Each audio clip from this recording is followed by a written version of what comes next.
Hey guys, Fizz here, and today we're going to talk about something that's really been on my mind lately. The more I see on Black Ops 3, the more worried I get about the state and quality of the game. You know, everybody's praising all the new things like Gunsmith, but nobody's talking about what features Black Ops 3 is removing. One of my favorite things about Advanced Warfare and Ghosts were the character customization. It started off simple in Ghosts, you know, pick a gender, different heads to use, various helmets and uniforms to kit your soldier with, then throw in some personal flair. Advanced Warfare took that idea and ran with it with fully customizable loadouts for your character, being able to change everything from boots, helmets, and even knee pads. And the supply drop system gave items a rarity from enlisted to legendary. You know, it's one of Advanced Warfare's selling points, and it's entirely eradicated from Black Ops 3. Now instead, we pick a pre-made character with predetermined abilities, and that's it. No one at Treyarch has even mentioned customization, and it's kind of funny because at the end of a match, all the top players line up to show, you know, the MVPs and stuff. And you can find clips where they're all the same character, and it's just kind of funny that they all look exactly the same. Customization has been a pretty big part of the genre for years. Just look at Halo and Rainbow Six. Halo 3, Reach, 4, and soon to be 5 all have deep unlocks and customization, and Rainbow Six's customization actually affected your speed, protection, as well as your camo affecting your visibility.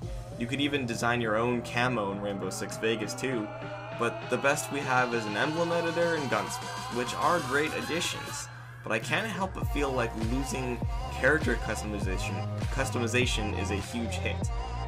Another major concern for Black Ops 3 is the engine. We're still using the same modified Quake engine we've been using for years. It was starting to show its age back in Black Ops 1, and now 5 years later, even with a 3-year development time, we still have the same engine. That means we're going to get the same lag built into the netcode, we're going to get the weird fire rate, frame rate rounding bullcrap, and all the other issues that come with the engine. Now, I will admit, this engine has proven that it has legs. We've come so far using it, but it's time. It's time to hang up the gloves and get a new engine. A real new engine, not just claiming it's a new engine when in reality all you did was tweak it. You know, we need a new skeleton, not just new skin. Another thing, dedicated servers get talked about and discussed, but without ever giving us any actual real information. Now, Advanced Warfare does have dedicated servers. Sometimes, if you get lucky, and even then they don't really perform that well. We need true dedicated servers for Call of Duty. It's 2015, and Halo had them in 2007, okay?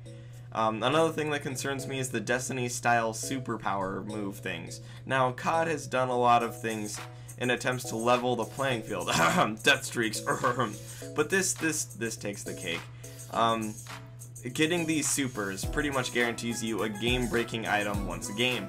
Revive yourself, get insta-kills, teleport, which all have the potential to be fine additions to the game. However, on paper, they had me a little worried. I'm gonna need to get some playtime before I can make up my mind on the supers. And finally, the last thing I want to talk about is the PlayStation deal. Now, hear me out before you call me a fanboy. Up until now, Activision had a similar deal with Xbox. They got the DLC first, played all the tournaments on Xbox, and usually Xbox was just the preferred platform. So where did that leave PlayStation and PC? Well, with awful ports, late DLC, and an aggravated player base. Just look at the infamous Ghost as an example. The PC port of Ghosts gave me AIDS. I had to do the whole Magic Johnson money injection thing to cure myself, okay? And the PS4 version is just as bad. Granted, yes, the PS4 version runs at a higher resolution than the Xbox One. But that is still awful port with frame rate drops into the 20s in both campaign and multiplayer. And now with the PlayStation deal, PC is also probably going to get a bad port, but now I hope Xbox doesn't get shafted as well just because they're not preferred platform anymore. I understand business deals, but Activision has done some shady things for the platforms in the past, and I don't want to see the Xbox version of Black Ops 3 run like crap because they spent all their time with the PS4 version. The PC version should be good too. Black Ops 2 had a pretty decent PC version, so Treyarch at least knows how to do it. And I'm not asking for console parity. While I know the Xbox is more than capable of running the COD series at a high res and frame rate, I understand the PS4 is relatively stronger, and as such will be able to run better.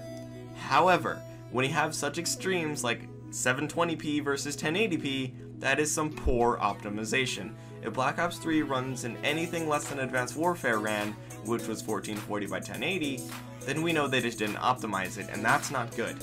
You know, I have more concerns and issues, but I figured I should leave it to these in order to avoid ranting. You know, but I'll have more to say about Black Ops 3 after the beta drops on August 19th. So if you enjoyed this video, like, comment, and subscribe if you haven't already, and I'll see you in the next one. Stay classy, guys.